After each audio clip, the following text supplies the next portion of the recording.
presentan Chilevisión Noticias. Hola, ¿cómo están? Buenas noches. Bienvenidos a la edición central de Chilevisión Noticias y CNN Chile.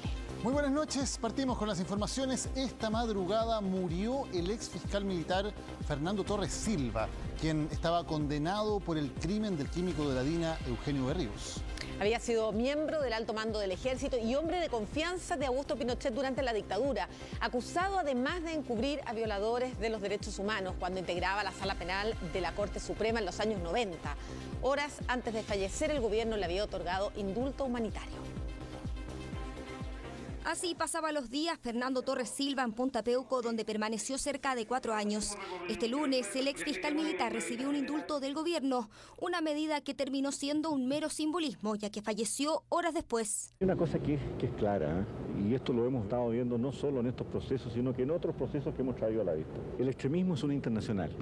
Era denominado el fiscal favorito de Augusto Pinochet. Participó en los consejos de guerra de la dictadura y estuvo a cargo de procesar a más de 200 miembros del Frente Patriótico Manuel Rodríguez. Es una persona que causó tanto daño, tanto sufrimiento a miles de familias chilenas. Representa la represión más sanguinaria que aplicó con los prisioneros políticos. Entre sus investigaciones emblemáticas está el atentado a Pinochet, la internación de armas en Carrizal Bajo y el secuestro del coronel Carlos Carreño, quien fuera auditor general del ejército. También integró la Corte Suprema, donde se le acusó de encubrir a militares. Finalmente, el año 2000, tuvo que enfrentar a la justicia. Yo procesé, ¿cuántas personas? 200, 300. He mirado la otra cara. ¿Le tocó a usted? Me tocó a mí. El ex fiscal Haddock fue procesado como cómplice del homicidio del sindicalista Tucapel Jiménez. Tiempo después fue condenado a 10 años de cárcel por asociación ilícita en el crimen del químico Eugenio Berríos. Estuvo en Punta Peuco hasta que su estado de salud empeoró y solicitó su indulto. Hay muchos ejemplos al respecto, que por razones humanitarias y por razones de enfermedades terminales hay personas que terminan siendo indultadas. Y en este caso tuvo que ver con la enfermedad de la persona. El beneficio ya se le había negado anteriormente. A los 81 años padecía de cáncer terminal y hace varios meses estaba internado en el hospital militar. El pasado viernes el juez Madrid le había permitido terminar su condena con reclusión domiciliaria. La justicia tuvo que dar un beneficio de conmutar la pena por razones humanitarias. Eso no lo hizo el señor Piñera. Lo que da cuenta, nunca tenía un dejo de humanidad con estos internos. Tras la determinación de la justicia y recién a principios de esta semana se concedió el esperado indulto, polémico beneficio que generó rechazo en familiares de víctimas de la dictadura. Ellos tienen una cárcel especial, tienen los mejores hospitales, ya que les dan tan poca condena que cumplan sus condenas. Es más, se va sin los 3 componentes mínimos, ¿no es cierto? Que es arrepentimiento, haber pedido perdón y haber cooperado con la justicia. Así parte este polémico y cuestionado personaje de la dictadura y comienzo de los años 90. Después de un nuevo juicio oral, fue hallado culpable uno de los 2 imputados por el incendio de la estación del metro Pedrero.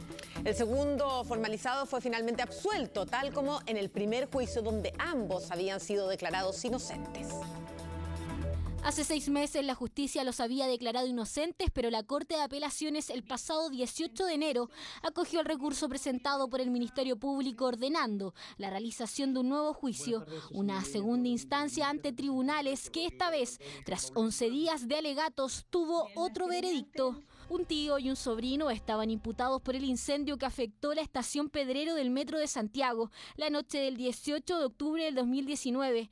Ahora solo fue declarado como culpable un menor que tenía 16 años al momento de los hechos. Su tío fue absuelto. Las imágenes exhibidas mostraron que en el momento en que da inicio a su acción incendiaria, primero tomando y luego llevando hacia el foco de fuego 2 objetos voluminosos, uno en cada mano y luego arrojándolos a ese lugar, acción que al cabo de escasos 10-11 segundos devino una violenta llamarada que alcanzó una altura y volumen de proporciones muy superiores a la que había hasta esos momentos. El tribunal dictaminó la plena autoría del adolescente en el incendio, siendo absuelto, eso sí, del delito de desórdenes públicos. Clave en la resolución fueron los videos de la cámara de seguridad. Valida el trabajo que ha hecho la Fiscalía y la Brigada de Investigaciones Policiales de la Policía de Investigaciones y descarta asimismo las alegaciones de la defensa relativas a la licitud o autenticidad de la prueba del Ministerio Público. Valoramos la resolución del Tribunal Oral en lo Penal, que definitivamente condenó a una persona por su responsabilidad en la quema de la estación de Metro Pedreros. La Fiscalía pide 10 años de internación en régimen cerrado por el menor culpable de este delito. Su defensa aseguró que recurrirán a la Corte Suprema. Y esperamos que, de todos modos, en el caso del menor, se vaya a los tribunales superiores para que se vea la legalidad de la prueba que seguimos persistiendo. La condena en contra del adolescente hallado culpable del delito de incendio se conocerá el próximo 20 de mayo. La mayoría de las comunas de la región metropolitana disminuyeron sus contagios en las últimas semanas, lo que provoca expectación sobre eventuales nuevos anuncios mañana. Sin embargo, hay algunas comunas, como La Pintana, El Bosque y Renca, donde siguen aumentando los casos activos de COVID. Acercarse acá a la ollita común de Desarrollo en Acción en estos tiempos difíciles de pandemia. Estamos llegando a muchos hogares que no tienen ni siquiera un platito en el día para almorzar. Esta olla común en Cerrillos es una de las iniciativas sociales que surgieron para apoyar a los vecinos en cuarentena. La comuna lleva más de 2 meses en confinamiento, el que ya comienza a dar resultados. La tasa de incidencia está disminuyendo, también los casos activos. Hoy reportan 171. Así lo hacemos. Muchas gracias. Son una tremenda ayuda a la comunidad. Cerrillos ha sido una de las comunas que más ha bajado sus contagios. Y en esa línea tiene mucho que ver con iniciativas como esta, de Cerrillos en Acción, en donde participa la comunidad, participan los vecinos. Así como Cerrillos, gran parte de las comunas de la región metropolitana, aún en cuarentena, ya muestran mejores números. La tasa de incidencia ha disminuido notoriamente en Independencia, Estación Central y Maipú. Sin embargo, hay otras comunas que siguen subiendo, como La Pintana, donde también hay comedores solidarios para ayudar a sobrellevar el confinamiento. ¿Quiere entrar a ver la cocina?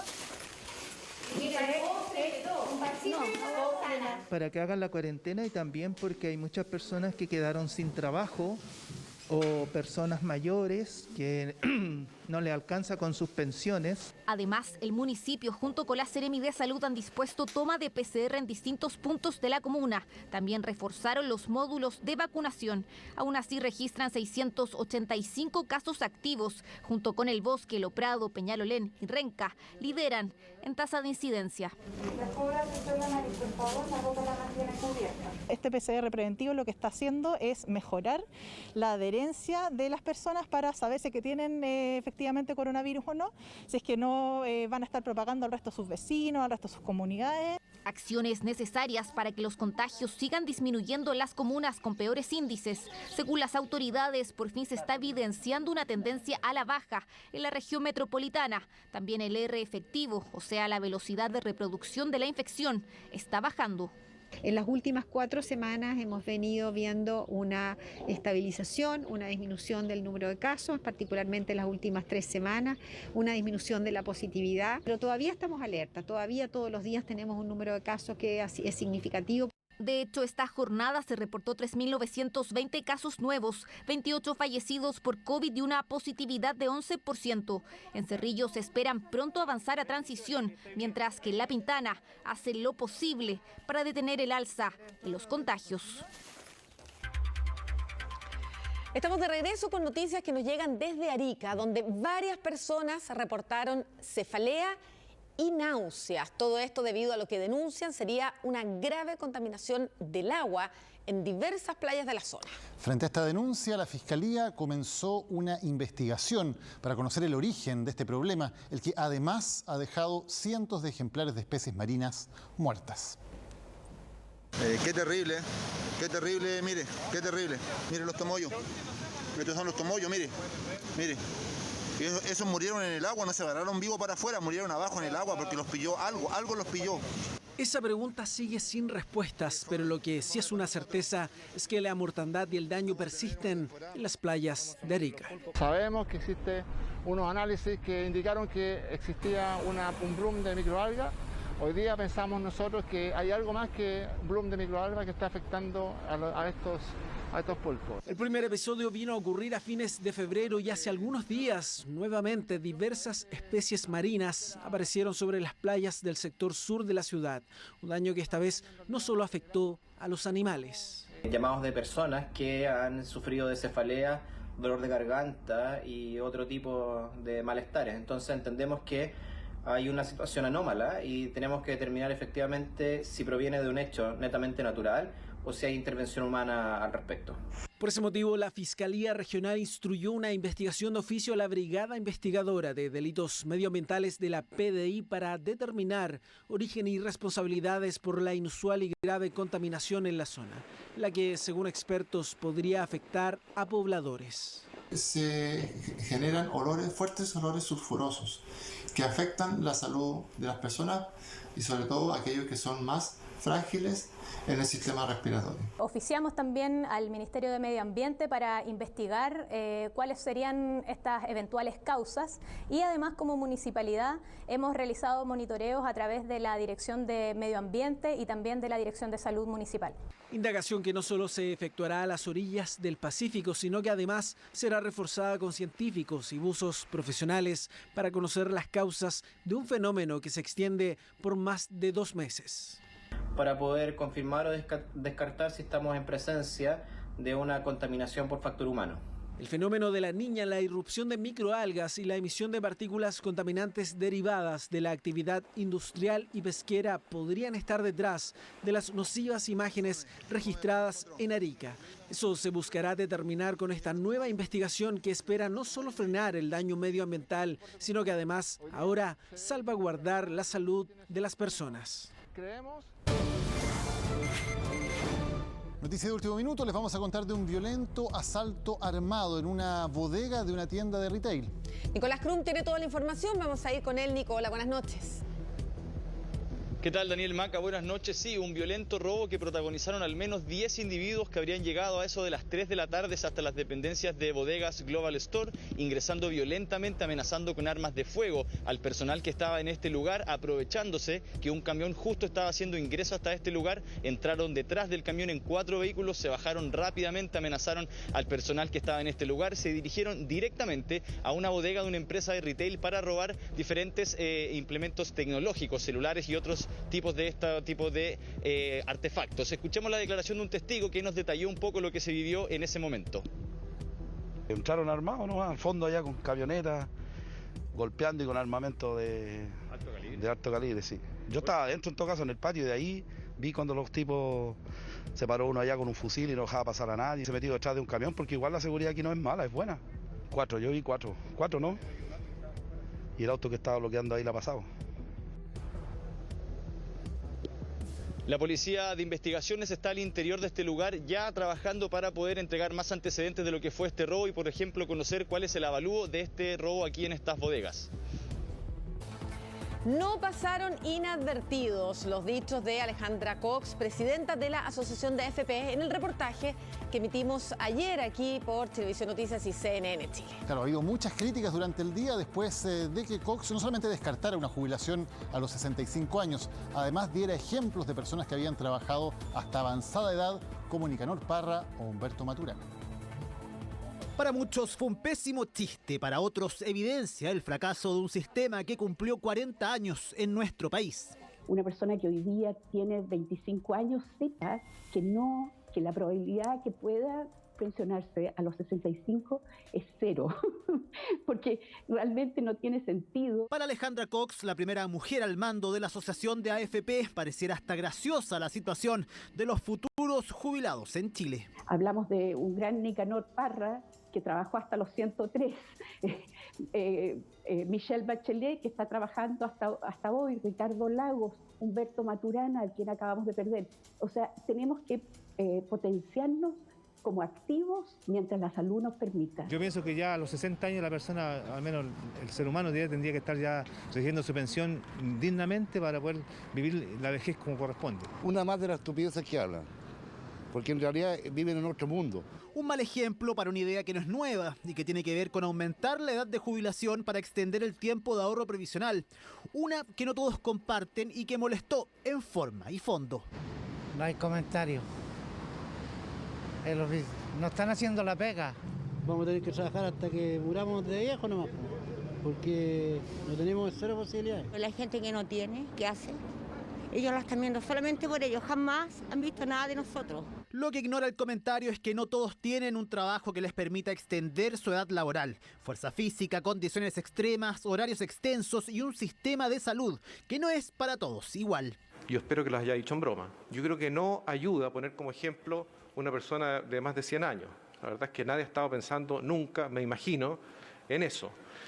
Las personas son libres de poder hacer lo que quieran, hasta a la edad que quieran, digamos, ¿cierto? Pero un sistema de pensiones tiene que funcionar de manera ordenada. Durante 40 años las AFP han estado gobernadas por personajes que no viven ni trabajan como la mayoría de los chilenos. Por tanto, se entiende su desconexión, frivolidad e indolencia. Declaraciones que se dan en el peor momento de las AFP. Tras 3 retiros de fondos, la discusión de una reforma previsional estancada en el Congreso y las críticas al sistema. Las pensiones de las y los chilenos son miserables. No son para reírse. Seamos claros.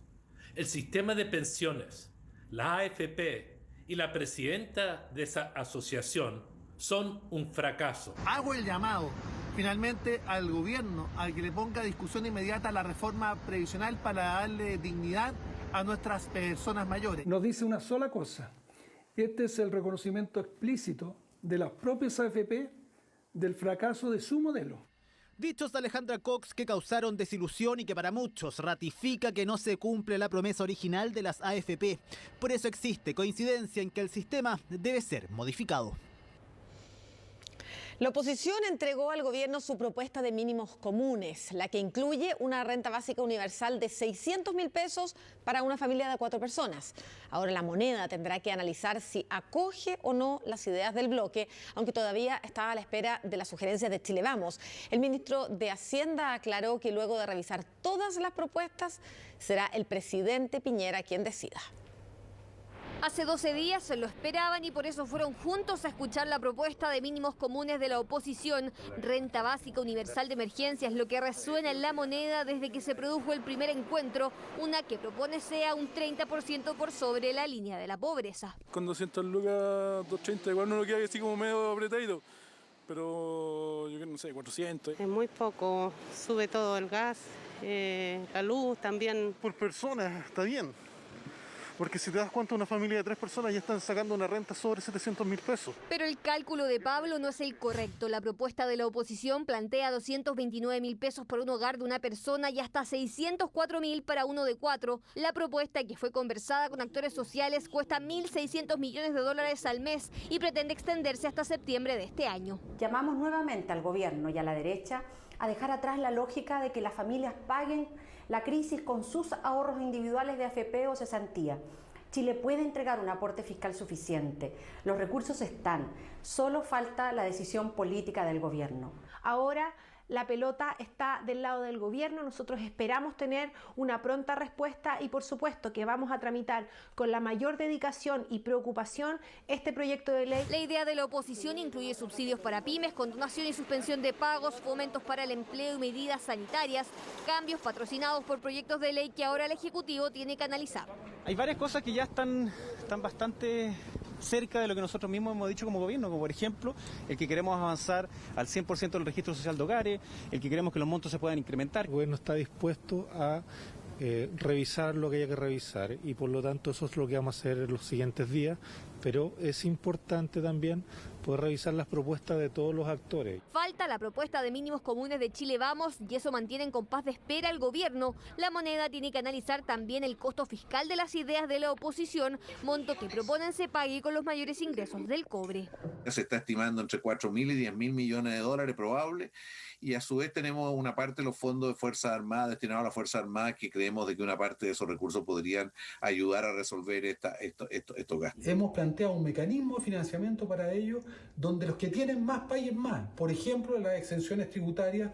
Todo el comité político tendrá que revisar en detalle la propuesta de la oposición. 13 páginas ya en manos del Ejecutivo, que espera ahora las ideas de su sector y que aún no pone fecha para dar una respuesta definitiva de cuáles serán los puntos que se tomarán para crear la agenda de mínimos comunes. Tenían permisos colectivos para sus trabajadores presuntamente porque fabricaban insumos médicos. Sin embargo, tras una denuncia recibida por Chilevisión Noticias, se descubrió que el rubro no tenía nada que ver con elementos sanitarios. Un encargado de la empresa quedó detenido. ¿Qué están haciendo? Individuales. ¿Cómo se entiende entonces el permiso único colectivo que están entregando a estos trabajadores? Yo lo entiendo como algo falso. Dímelo tú. Puede ser. Tienen una patente que corresponde a fabricación de maletas, bolsos y otros artículos. Sin embargo, en el permiso único colectivo ellos declaran que el rubro que tienen es de insumos médicos, dentales y otros. ¿Los obligan a trabajar con un permiso colectivo único falso? No. ¿Y por qué dice eso para su desplazamiento si aquí yo veo puro plástico? Eso tiene que hablar con los jefes, no conmigo.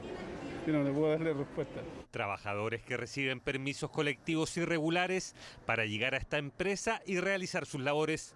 Fabricación de individuales que están lejos, muy lejos de ser insumos médicos, dentales u oftalmológicos.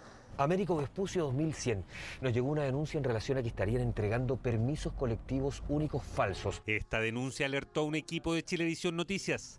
En ella se indicaba que esta empresa cometía esta infracción sanitaria, funcionando además en una comuna en fase 1 y poniendo así en riesgo a todos sus trabajadores. Lo que nosotros vemos hoy, en este minuto, la inspección visual indica que no hay fabricación de mascarillas. Claramente el móvil sería poder trabajar en fase 1, cuando la ley nos indica lo contrario, estando en pandemia. Una grave situación que obliga a muchos de estos trabajadores a desplazarse por Santiago con un permiso que en su origen no es correcto y que eventualmente aumenta el riesgo de su salud en un rubro que no es prioritario. Tienen un permiso único colectivo, el cual es legal, no obstante la naturaleza de este permiso no, porque se entregaron datos falsos para que el algoritmo de comisaría virtual se los entregara.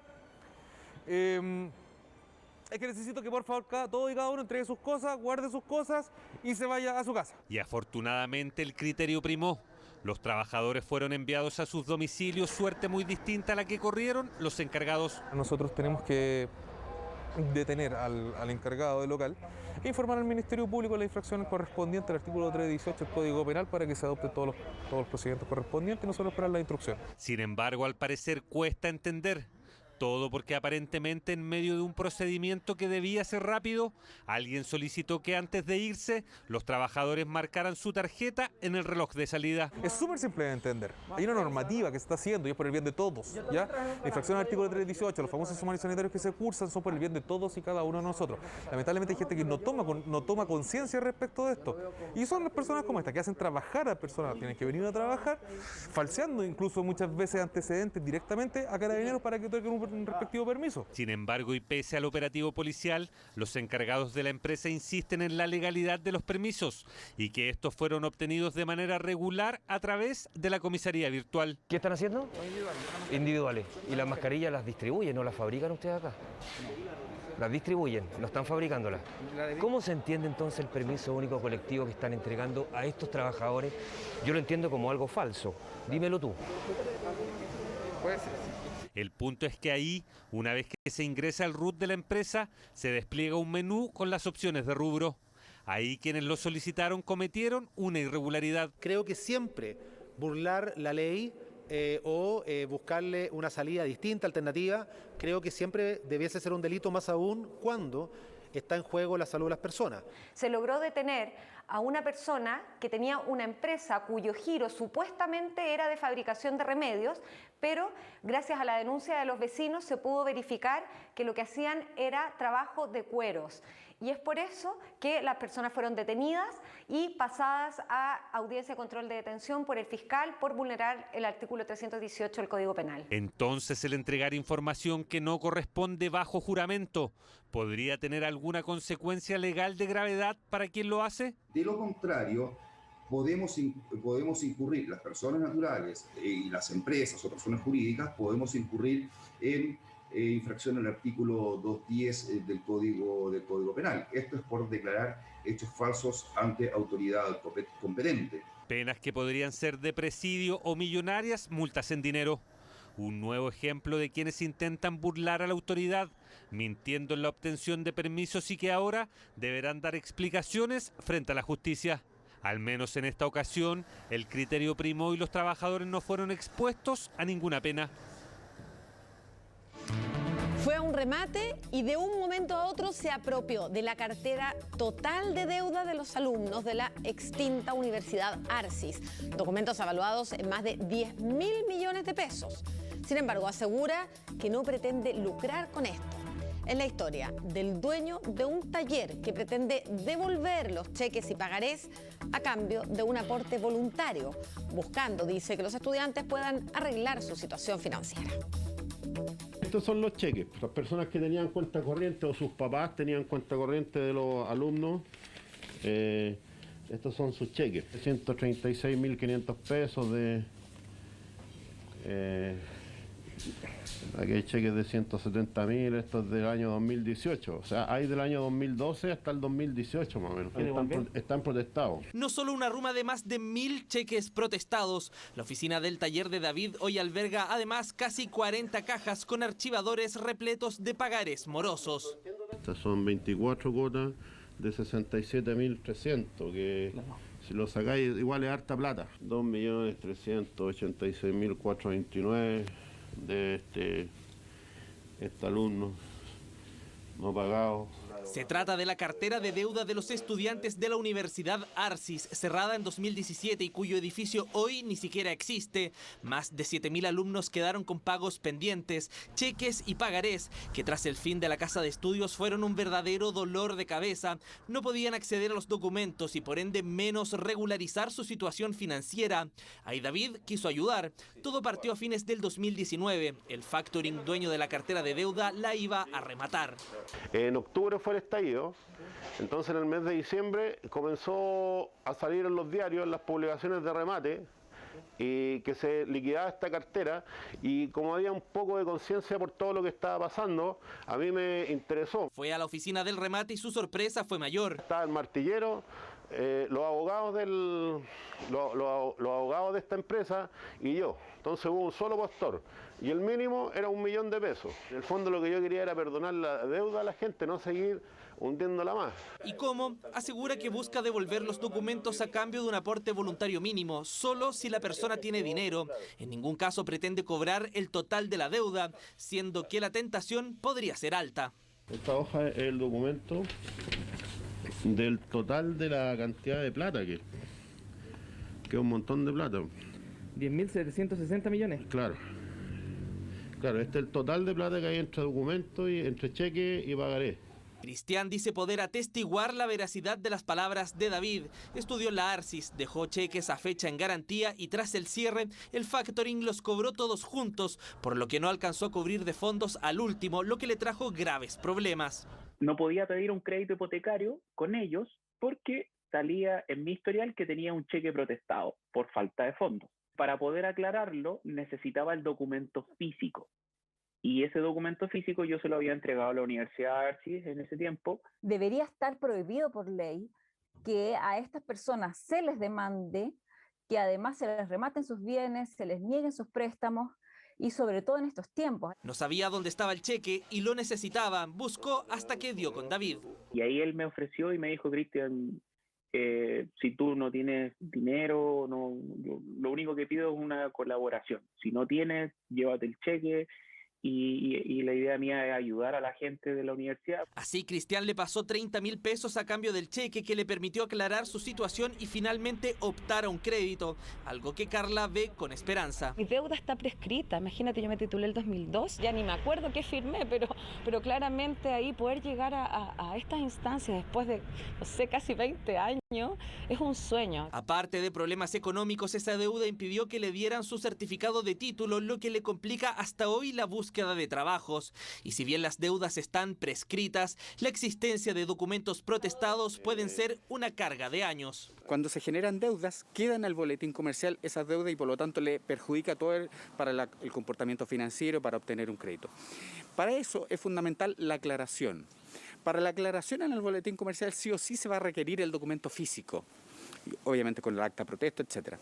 Pero también, para que no tenga ningún tipo de problema, un certificado de pago del mismo acreedor. Si es así, me alegro muchísimo que exista alguien que quiera beneficiar a los estudiantes de la Universidad de Arcis después de que lo hemos pasado tan mal. Cristian insiste que no tiene ánimo de lucrar, que solo quiere ayudar a los estudiantes que ven cómo se abre una esperanza de rehacer su futuro.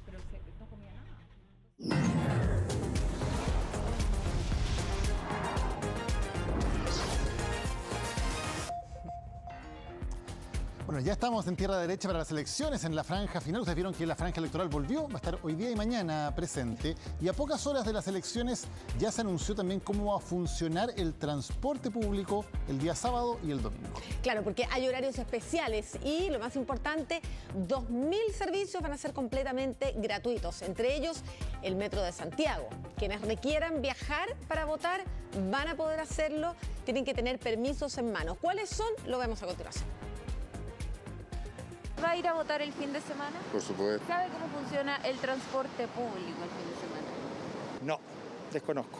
Si usted también va a acudir a las urnas este fin de semana, hay algunas cosas que debería saber. Está previsto que operen más de 2.000 servicios, de manera que tengan cómo movilizarse hasta los locales de votación y después regresar a su lugar de residencia. Más de 2.000 servicios totalmente gratuitos para facilitar la que ha sido denominada como una mega elección. Son 2 días en que los chilenos podrán ejercer su derecho a voto y para ello hay varias novedades. ¿Cómo se va a trasladar usted? En el metro. ¿Sabe cómo va a funcionar el metro el fin de semana? No. Como siempre va a necesitar su tarjeta VIP, pero no se le cobrará pasaje ni de ida ni de vuelta. El servicio subterráneo comenzará a operar a las 7 de la mañana en ambas jornadas. El sábado lo hará hasta las 20 horas y el domingo hasta las 11 de la noche debido al retraso del toque de queda. El toque de queda se mantiene hasta las 21 horas durante el fin de semana, excepto el día domingo, que el toque de queda se aplaza hasta las 02:00 horas. De la madrugada del día lunes. Para facilitar el traslado también habrá buses interurbanos desde las 5:30 de la mañana. El sábado funcionarán hasta las 9 de la noche y el domingo hasta las 2 de la mañana, es decir, hasta el inicio del toque de queda. Mientras que Tren Central operará hasta las 23:15 horas para ayudar a quienes deban votar en otras regiones. En algunas regiones existe la exigencia de PCR para ingresar con 72 horas de anticipación. Cuando las personas van a votar, no requieren este requisito. Eso sí, habrá que justificar el ingreso y desplazamiento al interior de otra región. Yo vivo aquí en San Joaquín, estoy en cuarentena, pero allá salió Quilpué. Yo voto en Quilpué. ¿Pero tiene que ir con algún permiso? Solo el permiso sanitario. Y acreditar que yo voto en la comuna allá, que pues se lo puedo sacar por el CERVEL. Además de su cédula de identidad. Esos son los documentos que necesita Marcela para trasladarse a otra región. No requerirá de ningún permiso de comisaría virtual, pero sí deberá mostrar sus datos electorales que puede obtener en el sitio web del Servicio Electoral. El segundo documento es el pasaporte sanitario, que se obtiene en C19.cl y obviamente su cédula de identidad. Este carnet de identidad, recordemos que puede ser incluso un carnet de identidad que esté vencido siempre que eso sea después del 1 de octubre del año 2019. Para quienes no se deban mover de su región, solo necesitarán el carnet o su pasaporte. ¿Sabe cómo lo tiene que hacer con los permisos ya que está en cuarentena para ir a votar? No se necesita permiso para ir a votar. Exactamente, ni siquiera los residentes de comunas en cuarentena necesitarán permisos especiales. Ese desplazamiento es única y exclusivamente para votar. No puede pasar a realizar ninguna otra actividad. Porque por supuesto habrá un despliegue policial importante, fiscalizaciones y hasta aduanas sanitarias en aeropuertos y carreteras. Quienes viajen a otra región lo podrán hacer desde este jueves. Bueno, estamos ya a puertas de la elección y mientras tanto ya se está trabajando a toda máquina en el ex Congreso Nacional porque ahí van a funcionar lo que son las sesiones plenarias de los 155 constituyentes que van a redactar la nueva Constitución. Claro que sí, esa es una parte del trabajo. La otra parte va a ser en lo que es el remodelado Palacio Pereira, que fue entregado también hace algunos meses. Pleno centro de Santiago, y este edificio se levanta entre las calles Catedral y Compañía de Jesús. Fue inaugurado en 1876 para albergar al Congreso Nacional hasta 1973. Ahora se está preparando para jornadas históricas. Va a albergar las sesiones de los nuevos constituyentes encargados de redactar nuestra nueva Carta Magna. Instalaciones eléctricas, de redes, de audio y nuevos escaños están transformando el salón de la Cámara de Diputados, que ahora recibirá a los 155 constituyentes. No solo se ha invertido en estas obras, se ha invertido en tecnología, en computadores, en tableros de votación. Va a haber algunas inversiones relacionadas a seguridad. Este imponente edificio también albergó en su momento al Ministerio de Justicia y al de Relaciones Exteriores, un edificio imponente por fuera y con mucha historia en sus paredes. Realizaban los grandes debates legislativos y también los más importantes debates de carácter político, en los momentos de mayor continuidad y en las discusiones más profundas, álgidas y dolorosas. El ex Congreso fue declarado monumento histórico en 1976. Ahora ya es protagonista de una nueva etapa. El edificio del Congreso Nacional toma cierta relevancia y cierta preponderancia a partir del Acuerdo por la Paz y la nueva Constitución que firman ciertos partidos políticos, y a partir de ello también se escoge como sede al mismo ex Congreso Nacional como una de las sedes que va a ocupar la Convención Constitucional. Hechos históricos que no solo quedan en la tinta o imágenes, sino también están dando paso a transformaciones que desde fuera prácticamente no se notan. En el interior se trabaja a toda máquina. Los redactores de la nueva Constitución tendrán sus oficinas en el remodelado Palacio Pereira, ubicado a algunas cuadras, pero las comisiones y las sesiones plenarias se realizarán en el ex Congreso Nacional. En ese sentido, hemos habilitado como oficinas de los miembros de la Convención Constitucional las dependencias del Palacio Pereira que ustedes ya han conocido. No son oficinas particulares, individuales, son puestos de trabajo muy cómodos, pero al mismo tiempo muy transparentes. Sin embargo, la discusión formal, propiamente tal, se va a dar en este edificio tan tradicional, tan bonito, tan importante, donde tantas cosas han pasado. Este es un edificio histórico. Aquí hemos construido el Estado de Chile prácticamente durante los 200 años a través del Congreso, y no podíamos estar ausentes. Obras de remodelación a partir de un presupuesto de 6.700 millones dispuestos por el Ejecutivo y que finalizarán en 2 o 3 semanas más, para que bajo estos techos y paredes la historia de nuestro país escriba otro capítulo. Entonces queremos dejarlos invitados porque este fin de semana tenemos cobertura especial desde el sábado muy tempranito a las 6 de la mañana.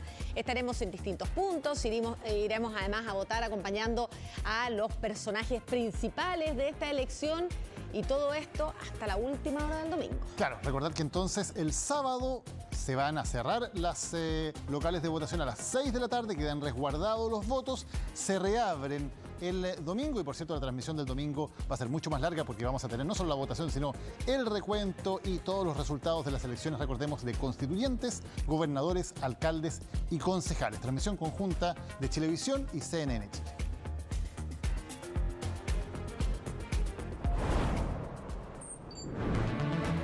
La PDI detuvo a una peligrosa banda a la que se le imputan 3 violentos asaltos, pero en el allanamiento a sus domicilios les encontraron al menos 12 llaves de vehículos presumiblemente robados. Claro, una banda que operaba principalmente en la zona sur de Santiago.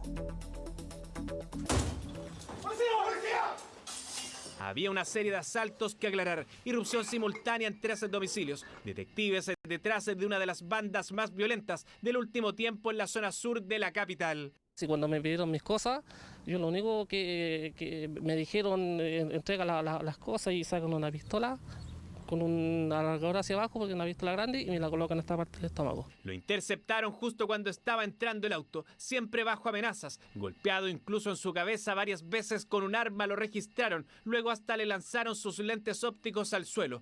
Único momento donde él les reclamó, y uno de los delincuentes algo se apiadó. pedí por favor que me lo entregaran, mis lentes, entonces me los pasaron. Pues. Los otros tipos que estaban detrás del vehículo, estaban apuntando con armas de fuego a mi hijo, pues, porque mi hijo empezaron a mirar desde la puerta de la casa y lo estaban apuntando uno hacia el balcón y otro hacia la puerta de la casa. Y ya nada que hacer porque está la vida en juego. 2 días después de este ataque, vecinos del Bosque serían testigos de cómo, buscando víctimas vulnerables, se encontraron con un hombre armado a la persona que le iban a arrebatar su vehículo. Era un suboficial de Carabineros que decidió abrir fuego al ver que la vida de su hija de 11 años estaba en riesgo. Y uno me apuntaba y me decía, te mato, te mato. Y mi reacción fue defenderme porque apuntaban a mi hija y sentí al menos 3 disparos. Y por la misma situación. Y fueron los mismos tipos. Este hombre llegó a esta conclusión luego de ver el video y reconocer su auto tras el intento de robo al policía, donde además participa una camioneta. La confirmación llegó horas después, cuando el grupo criminal decidió comenzar a borrar evidencias. Y es que uno de ellos había recibido un impacto de bala. Bomberos llegaron a controlar la emergencia, pero un celular intacto los delataría. Nos dimos cuenta que los sectores eran cercanos, el modus operandi coincidía. Lo que llama la atención es la violencia que se ejercía sobre las víctimas para que estos hicieran entrega de los vehículos. La mayor cantidad de estos delitos se concentraba en las comunas de La Pintana y en Puente Alto, en horario posterior al toque de queda, principalmente porque a esa hora hay menos circulación de vehículos. Le denominaron Operación Zona Cero, y es que a diferencia de otras bandas de la misma especialidad, salían a robar pero a comunas aledañas para luego todos juntarse en una plaza con los autos robados.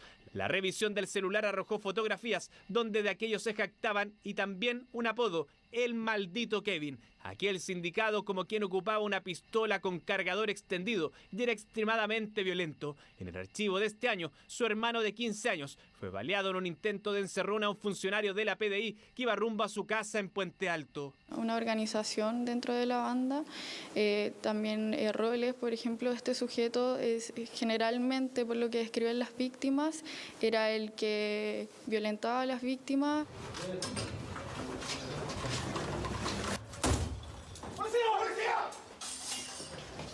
El día de los allanamientos en su casa no lo encontraron. Sí, durante las diligencias en otros domicilios, a sus 2 compañeros de delito, ambos menores de edad. La revisión dejaría en evidencia la vinculación que, más allá de los registros de cámaras de seguridad, se esperaba. Tenían al menos 12 llaves de vehículos, presumiblemente todos robados durante el último tiempo. De las armas utilizadas, por ahora, nada. No se encontró armamento, pero sí mantenemos conocimiento de que estos sujetos mantienen acceso a armas de fuego. La fuga de este joven solo duraría una semana. Descuidado y caminando, detectives de la Brigada Investigadora de Robos Sur finalmente lo detuvieron. Con 18 años recién cumplidos, es sindicado como el líder de esta agrupación. Y en total se logra la detención y formalización de esta banda en completo, en definitiva por la comisión de 3 delitos de robo, encontrándose todos actualmente, a partir de las fechas anteriormente señaladas, privados de libertad. Uno queda pero prácticamente en estado de shock y esto ya nunca más se me va a olvidar. Claro, es más el daño psicológico y lo material también ya se puede recuperar a futuro, pero ya nada más que hacer. Y es que no queda más que la resignación cuando el esfuerzo de años queda reducido a cenizas sin siquiera tener seguro. Lo importante es que nada más pasara en una noche donde quien encabezaba esta banda criminal hizo una y otra vez honor a su alias. Ahora la investigación debe continuar pensando en cuáles son los otros casos donde habrían participado. Por segunda vez en una semana, un mismo cuartel de Carabineros fue atacado a disparos. Los autores del hecho podrían estar involucrados también en el incendio de una vivienda y un vehículo perteneciente a una empresa cerca de Tirúa. Nuevamente, por segunda vez en una semana, un grupo de desconocidos atacó este cuartel de Carabineros. Eran casi las 10 de la noche cuando el retén de Quidico comenzó a recibir varios disparos. Se realizan pericias y pesquisas para encontrar evidencias y lograr determinar la causa y origen de estos hechos. Pero este no fue el único hecho en la zona. Una camioneta que previamente había sido robada a una empresa fue quemada pocos kilómetros más hacia el sur. Podría tratarse de los mismos autores.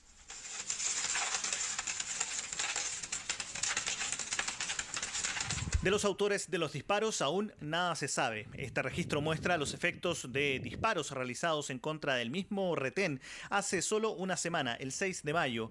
En ambos hechos no hubo heridos. Más al sur del país, ya en la Araucanía, tampoco se vivió una noche tranquila. Mientras se desarrollaba un relevo nocturno de personal de carabineros, un carro blindado también fue atacado con disparos. A pesar de estos nuevos ataques, el ministro del Interior destacó la labor que las policías y las Fuerzas Armadas desarrollan en la zona de conflicto. Hemos logrado avanzar en estos controles mixtos, en estos patrullajes que han dado resultados inclusive de detenciones importantes de personas que estaban ligadas al robo de madera, al narcotráfico, ¿cierto? O a circular en vehículos, ¿cierto?, con armas o drogas en su interior. A estos hechos se suma el incendio que sería intencional de una casa en construcción también en Quidico, localidad que concentró estos nuevos hechos de violencia.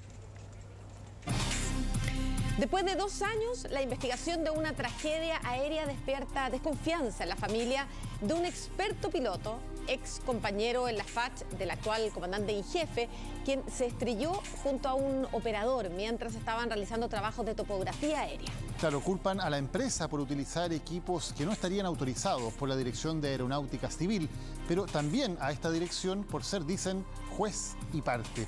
Los detalles en el reportaje de Alejandro Vega. Ahora viene el corte de pelo y el baño de aceite. Ah, ¿verdad? José Carrasco condecora a sus nietos después de volar juntos por primera vez. ¿Sabes que te lo ganaste porque lo hiciste súper bien? Ex compañero de curso en el Escuadrón Tigres del actual comandante en jefe de la FACH, Carrasco siguió su carrera como piloto y controlador, desempeñándose durante 30 años como jefe nacional de los servicios de tránsito aéreo en la DGAC, paradojalmente, el organismo que hoy investiga el vuelo que lo llevaría a la muerte junto al operador técnico Erwin Mackay, el 21 de noviembre del 2018.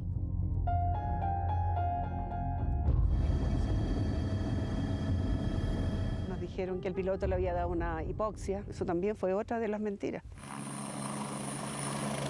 Penetramos en el fuselaje de una investigación en la que, según familiares del piloto, se configuran conflictos de interés, violaciones al reglamento y negligentes fiscalizaciones en un avión al que se le realizó una modificación mayor sin la respectiva autorización, según lo consigna en un documento el propio Consejo de Defensa del Estado. El accidente puede haber tenido su origen en esta modificación que se hizo no autorizada y eso haber sido en parte responsabilidad de una falta de fiscalización de la propia DGAC. Un equipo SAR de la FACH recuperó los cuerpos de las víctimas el mismo día del accidente y fotografió el aparato siniestrado. Al día siguiente, la Fuerza Aérea trasladó en helicóptero al investigador de la DGAC, Winston San Martín, que tardó 3 horas en realizar los peritajes. ¿La DGAC levantó toda la evidencia tras el accidente? No, para nada. O sea, si es que nosotros no hubiésemos intervenido, ese avión todavía está ahí, las piezas todavía estarían ahí y esta investigación se hubiese terminado en las 3 horas que dijeron. En menos de 48 horas, San Martín dejó la aeronave liderada de propósitos de la investigación, otorgándole la custodia a la empresa Interra, dueña del aparato. Quedó consignado en un correo electrónico enviado al gerente de la empresa. En este audio al que tuvimos acceso, San Martín asegura que cumplió el reglamento. Lo que hice el día de hoy fue hacerle vía correo electrónico la entrega de la aeronave a Vicente Frankovich, que es el gerente de operaciones de la empresa. Nos dimos cuenta de que el investigador a cargo era íntimo amigo del gerente de operaciones de la empresa. Sabemos que había una relación de amistad del jefe de operaciones, el señor Vicente Frankovich, porque fue funcionario de ese departamento por más de 7 años. O sea, si durante el proceso se determina que es necesario algún componente o la aeronave en su totalidad o todo, eso el propietario tiene que ponerlo a disposición. Ya, eso está dentro de la claro, pero de alguna manera la empresa pasa a ser una especie de coadyuvante del investigador cuando en concreto lo que debiera ser es el sujeto investigado, ¿no? Incluso la DGAC solicitó a la misma empresa investigada que recupere y mantenga la custodia de los equipos, a pesar que el reglamento asegura que los investigadores mantendrán el absoluto control sobre los mismos. Nos parece que dificulta la investigación y que no se cumple el estándar reglamentario que está fijado. nosotros como familia decidimos ir al lugar.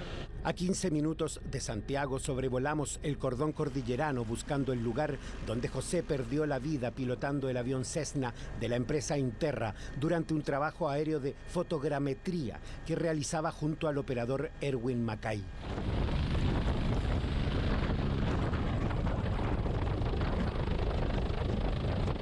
Acá este fue un lugar donde nos posamos para explorar el área y ver de dónde nos podemos posar.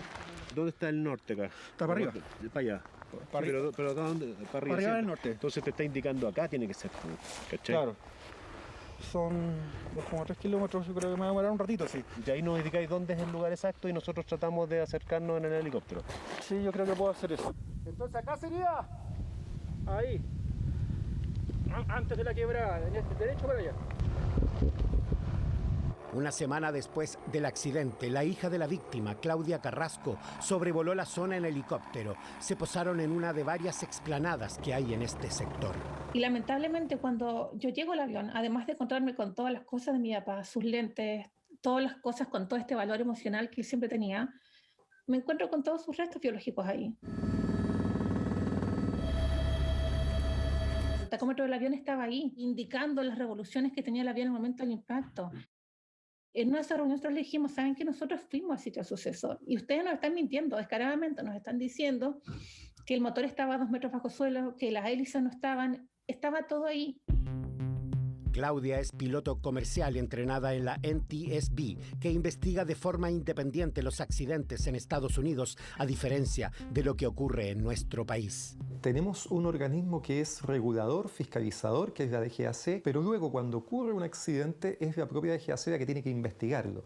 Y entonces, en muchas ocasiones, las causas de los accidentes tienen que ver probablemente con propias infracciones que se han cometido o con negligencias y faltas de fiscalizaciones de la propia DGAC. El 2008, Interra fue denunciada y luego multada por la presencia de procesadores tipo PC en la cabina de pasajeros y una pantalla instalada sobre el panel de instrumentos y su correspondiente cablería eléctrica, una adaptación no certificada que supone un grave peligro para la tripulación, como verá en unos minutos.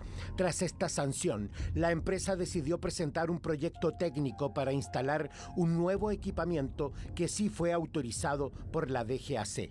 ¿Qué es lo que pasa? Mientras no se presente otro proyecto de alteración en la aeronave, estos eran los equipos autorizados y los equipos que tenía que tener la aeronave hasta el momento del accidente. Y al momento del accidente, ¿qué es lo que se pudo descubrir? Cuando fuimos al sitio del suceso nos dimos cuenta de que la cámara instalada y el equipo instalado era totalmente otro. La familia logró fotografiar este equipo, que tenía distinto peso y distribución al interior del aparato. Él es Erwin Mackay, él era el operador que estaba a bordo del avión el día del accidente, y acá está el equipo y la consola instalada. Esta consola ocupa la mitad del espacio, además de la mitad del peso, y se agrega este peso en la cola del avión. Denuncian que esta modificación mayor no fue informada a la DGAC. Sin embargo, un inspector de Aeronáutica Civil fiscalizó el aparato en un vuelo de aeronavegabilidad sin efectuar observaciones un mes antes del accidente. La DGAC es compleja su posición porque termina siendo juez y parte, es decir, el accidente puede haber tenido su origen en esta modificación que se hizo no autorizada y eso haber sido en parte responsabilidad de una falta de fiscalización de la propia DGAC. ¿Qué es lo que pasa cuando se realiza un cambio así? Se cambia todo el peso y la estiva de la aeronave y por ende todo el rendimiento y la performance y la seguridad. Le preguntamos al ex subdirector de prevención de accidentes de la DGAC sobre las consecuencias de esta modificación al margen de la ley. Influye tremendamente en la estiva de un avión, que es muy importante, y también hay una parte del consumo eléctrico que es fundamental, que se apruebe que la capacidad de generar energía eléctrica del avión sea compatible con los equipos con los cuales está el avión, más lo que se le está agregando. Y eso sí que podría ser un problema porque podría significar un sobrecalentamiento de los sistemas que generan. Casualidad o no, 14 días después de la fiscalización, el experimentado piloto José Carrasco consignó en esta bitácora digital que el avión había sufrido una falla eléctrica. Y si tú tienes un equipo que está jalando mucho amperaje en el avión o electricidad y no está certificado para eso, se pueden ir los radios, se puede ir el trim, puede quemarse cablería del avión. El trim también puede salir afectado por eso, ¿no? Todo se puede afectar. Todo el equipo del avión se puede afectar, todo el equipo eléctrico. Justamente el trim eléctrico es una de las fallas que reportó el piloto José Carrasco en un correo enviado a la empresa 8 días antes de su muerte, alertando que estaba invertido. El trim alivia la presión que usted tiene que hacer para subir la nariz o descender. ¿Y qué significa que esté invertido? Que si lo hace para adelante, el avión tiende a subir, y si lo hizo para atrás para que el avión suba, la nariz se va abajo. Y debiera ser al revés. Y debería funcionar al revés. En esta orden de trabajo, la empresa que hizo el mantenimiento consigna que se revisó switch de trim y se invierte posición, quedando sin observaciones. La pregunta es si acaso esta pieza no debió ser reemplazada. Si hay una falla en el trim, esa pieza tiene que ser normalmente cambiada. Tú no puedes simplemente invertir los cables de polaridad. Si eso fue lo que se hizo, eso está completamente erróneo. Con 7.000 horas de vuelo, este instructor y ex consejero de seguridad de la Administración Federal de Aviación de Estados Unidos asegura que es perfectamente posible que el trim se haya invertido en vuelo por una falla eléctrica. Si estás volando y erimeas el avión y se invierte el trim, lo que va a hacer es que si lo trimeaste para que él vuele nariz arriba, te va a bajar la nariz de cantazo. Y vas a caer en picada. Y puedes perder el control del avión, porque lo que tienes son segundos para poder reaccionar. La Fiscalía Sur investiga la arista penal de este accidente. En estos 2 años, 3 fiscales han estado a cargo de la investigación en la que colabora la DGAC y, al parecer, también la empresa.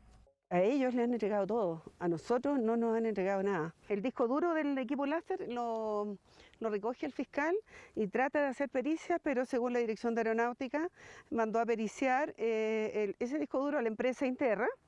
Entonces la empresa Interra le dijo que no había ninguna información de interés. Lo que aparentemente no encontró la empresa, sí lo halló la familia haciendo un peritaje a la información extraída del disco del equipo que la DGAC no recogió en el lugar del accidente. Dentro de los archivos que va generando de posición, va generando la hora y cuando empieza y cuando termina a grabar el equipo. En algún momento hubo un corte intempestivo de la operación del equipo, entonces quiere decir que el equipo se reseteó, dejó de operar, obviamente por un problema de energía, que es la única posibilidad, porque no hay otra posibilidad, una falla de energía. Pedimos una entrevista al dueño de la empresa Interra, Rodrigo Arbat, pero no respondió nuestra solicitud. La Dirección General de Aeronáutica Civil contestó nuestro correo, pero sin acceder a entrevistar al director general de Brigada Aérea, Raúl Jorquera Conrads. Han pasado más de 2 años y no tenemos información, y menos información de la Dirección de Aeronáutica. Tanto la hija de José Carrasco como la Fiscalía han solicitado en varias ocasiones a la DGAC las fotografías del accidente tomadas por la FACH y que estarían extraviadas. Alegaciones que el organismo negó en este mail, pero que confirma el abogado Carlos Gajardo. ¿Se ha perdido evidencia? En este caso, las fotografías se encuentran extraviadas. La familia de José Carrasco entabló una millonaria demanda civil por indemnización de perjuicios contra la empresa y la DGAC y una querella criminal contra quienes resulten responsables de esta tragedia. Felicitaciones, muy bien. Alitas te faltan, tú las tienes. Están presentando Chilevisión Noticias. Por años, los vecinos de Pichilemu vienen denunciando irregularidades en la adjudicación de terrenos de la comuna, como también el incumplimiento en el plan regulador. Claro, alegan que hay casas construidas en una zona no permitida. También culpan a un ex notario de supuestamente haber inscrito propiedades por la llamada ley del cartel, para luego ser vendidas a inmobiliarias y particulares. Aquí estamos concentrados en el epicentro de las usurpaciones en Pichilemu, lideradas por una banda que la comandaba el ex removido, notario conservador y archivero judicial. Esto está categorizado categorizado en el plan regulador de Pichilemu como zona P1. Significa que aquí deberían haber kioscos, pero nunca va a tener uso habitacional. Pichilemu, la capital del surf, un lugar que conjuga playa y campo, cuyo encanto no solo atrae a miles de turistas, sino también a cientos de posibles inversionistas con un inmenso apetito inmobiliario.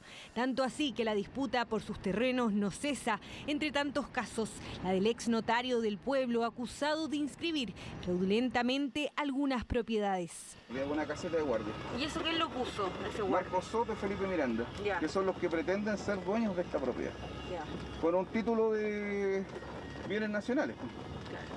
Por ley de cartel. Por alrededor de 2 años a René Muñoz se le impidió ingresar libremente por este acceso al lugar donde vive, propiedad de su padre en el fondo del refugio en la parte más alta de Pichilemu. Esta propiedad le pertenece a la asociación Gaete, que proviene desde Laureano Gaete y Ninfa Vargas, quienes son los que establecen el poblado de Pichilemu como un asentamiento para sus trabajadores, y sus hijos fueron heredando sistemáticamente hasta llegar a mi padre con sus hermanos. Nos muestra las escrituras. En el plano rural tendrían 280 hectáreas, sin embargo, desde el año 2008 comenzaron a haber varias tomas por el sector poniente y oriente y por el sector norte, donde está el llamado Alto Pucalán 1 y 2, que tiene alrededor de 300 casas construidas. Existe una cofradía, por llamarla de una forma decorosa, donde el notario, archivero, conservador de Pichilemu inscribió sistemáticamente muchos predios a nombre de terceros. Todo esto ha sido hecho bajo la famosa ley del cartel.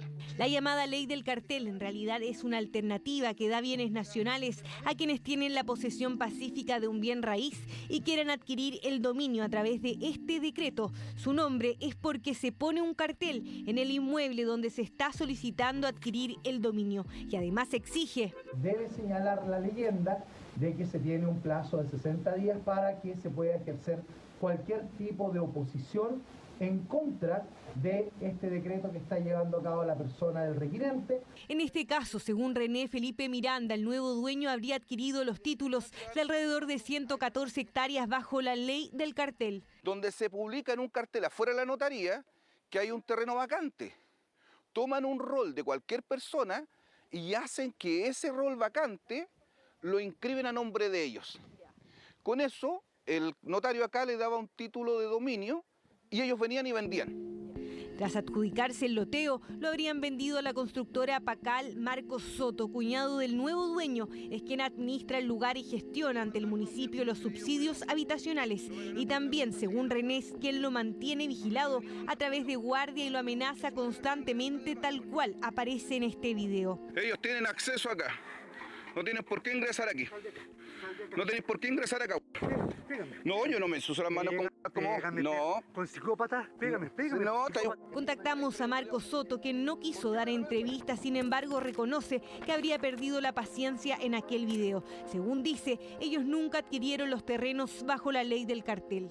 En Pichilemu hay más de 30 casos similares, todos apuntan al ex notario, también conservador y archivero judicial de la comuna, Juan Pablo Ursúa. Eduardo, por ejemplo, tiene títulos desde el año 87, cuando compró estos terrenos. El señor que usurpó de este terreno, como bien dije, él logró que se lo inscribieran en el conservador, después procedió y loteó y sacó 4 lotes, de los cuales irregularmente están sobre una calle y no se respetan las veredas. En 2020, el Ministerio de Justicia removió de su cargo al notario Juan Pablo Ursúa al ser calificado en lista deficiente entre noviembre de 2018 y octubre de 2019, el año en que se destapó el escándalo con los sitios. En el periodo respectivo tuvo 2 sanciones disciplinarias, una suspensión por 2 meses y luego otra suspensión por 60 días. Ese año se le calificó con una nota 3.88 y por lo tanto por el solo Ministerio de la Ley correspondía cesar en sus funciones. Todos estos vecinos dicen ser afectados por las maniobras del ex notario. Por otro lado, hay quienes compraron pero no han podido recibir sus títulos y llevan años viviendo en lugares que en el papel no les pertenecen. En el año 2015 compré un terreno que finalmente no era lo que supuestamente yo había comprado. Me entregan mi escritura y ahí me encuentro que lo que me habían vendido era una cesión de derechos.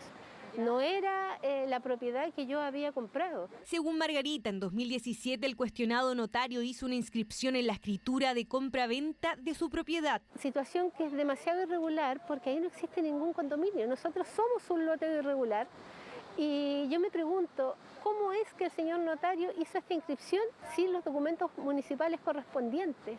Su mayor temor es que le vendan derechos a otra persona que quiera ocupar su espacio donde ahora está su casa. Al removido exnotario, al cual contactamos y desistió darnos una entrevista, no solo se le cuestiona por la adjudicación de terrenos, también por la construcción de su casa, edificada en el borde costero en una zona denominada P1. La zona P1 tiene la categoría especial de estar determinada para comercio menor. Eso significa que aquí deberían haber kioscos o otro fomento al turismo. Está permitido construir, pero solamente un piso y no vivienda. La casa del notario y los vecinos que pueden estar al norte o al sur caen en la misma situación. ¿Por qué entonces la casa, así tanto como la del notario, la Casa Negra, todas las de ahí, construyeron en el fondo?